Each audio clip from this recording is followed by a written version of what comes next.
France और British के बीच में 3 वार्स हुए जिनको हम एंग्लो फ्रेंच वार्स भी बोलते हैं या कर्नाटिक वार्स भी बोलते हैं।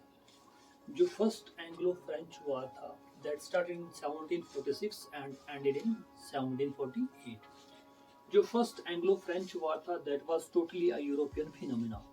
कहने का मतलब ये था कि जो यूरोपियन कंट्रीज ब्रिटिश और फ्रांस थे, इन्होंने आपस में लड़ना शुरू कर दिया और उसी लड़ाई के कॉन्सिक्वेंसेस जो थे इन रिस्पेक्टिव कंट्रीज के कंपनीज जो इंडिया में काम कर रही थी उन वहाँ पे भी देखने को मिले।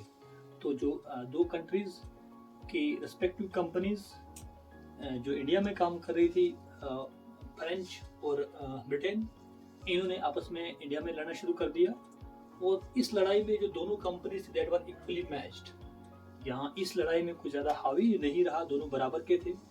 And this first Anglo-French war ended with the European treaty known as Aix-la-Chapelle in 1748.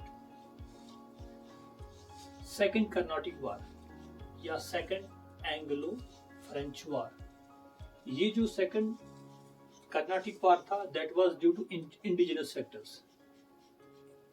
इसमें क्या हुआ, जो रूलर ऑफ हैदराबाद जिसका नाम था निज़ामुल मुल्क की डेथ हो जाती है।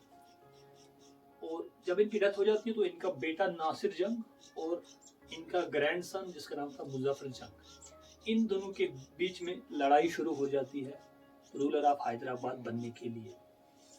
In the meanwhile same time पे रूलर ऑफ कर्नाटक की भी डेथ हो जाती है और कर्नाटक के रॉयल फैमिलीज के 2 मेंबर्स, एक का नाम नवाब अनवरुद्दीन, दूसरे का नाम चंदा साहिब, इनकी भी आपस में लड़ाई हो जाती है नवाब ऑफ कर्नाटक या रूलर ऑफ कर्नाटक बनने के लिए।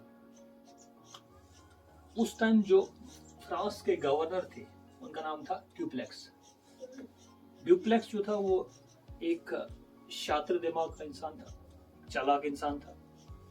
ड्यूप्लेक्स ने अपनी सपोर्ट की वजह से मुजफ्फर जंग को हैदराबाद का रूलर बना दिया और चंदा साहिब को कर्नाटक का रूलर बना दिया।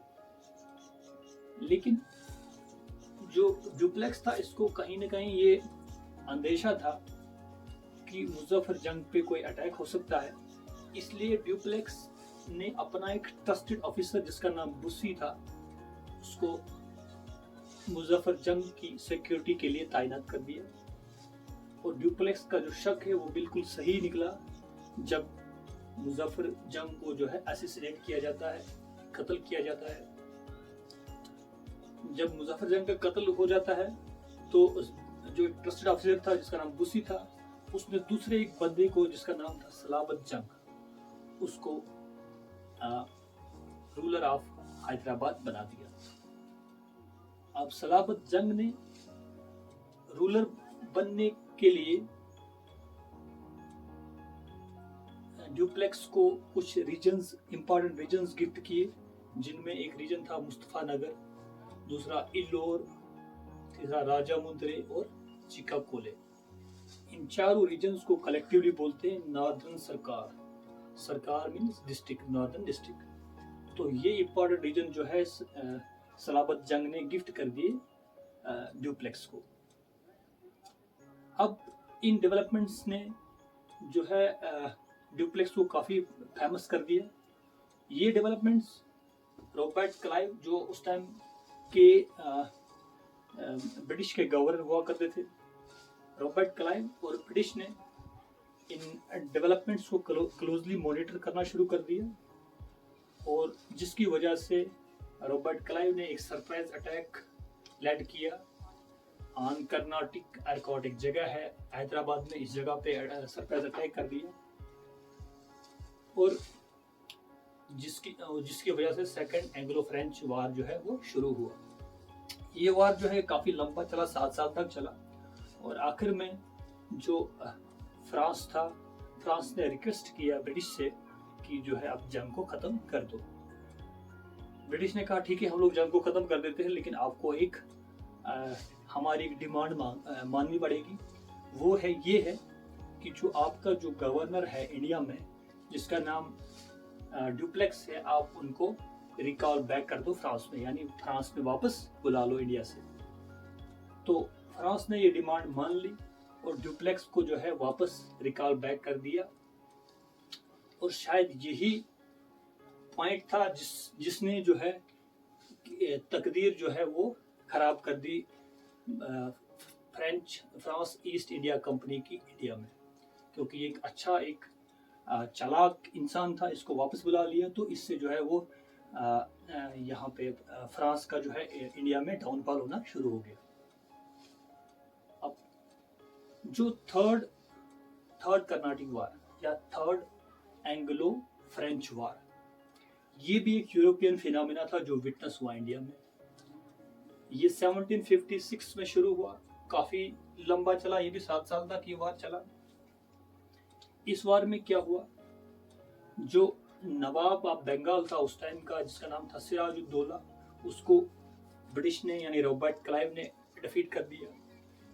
सेम टाइम पे ब्रिटिश ने डिफीट किया फ्रांस को in the battle of Wandiwash. काफी इंपॉर्टेंट है, ये आता है कभी एग्जाम, बैटल ऑफ वांडीवाश।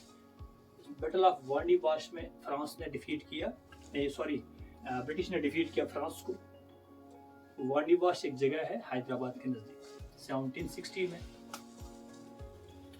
इसमें क्या होता है, जो ब्रिटिश मिलिट्री ऑफिसर थे जिनका नाम था सर इरकूट ने डिफीट किया इस बैटल में फ्रांस के मिलिट्री ऑफिसर को, जिसका नाम था कॉन्ट डी लेली। सर इरकूट ने डिफीट किया कॉन्ट डी लेली को in the battle of Wandiwash.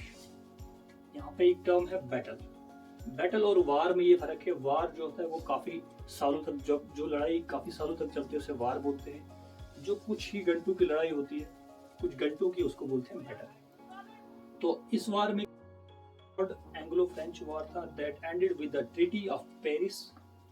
इस ट्रीटी में, या ट्रीटी यानी एग्रीमेंट, इसमें ये कहा गया कि फ्रांस जो है वो कुछ इंडिया के रीजन्स जैसे चंद्रनगौर, पांडिचेरी, जन्नम और करेकाल, यहाँ पे फ्रांस अपना कंट्रोल रख सकता है।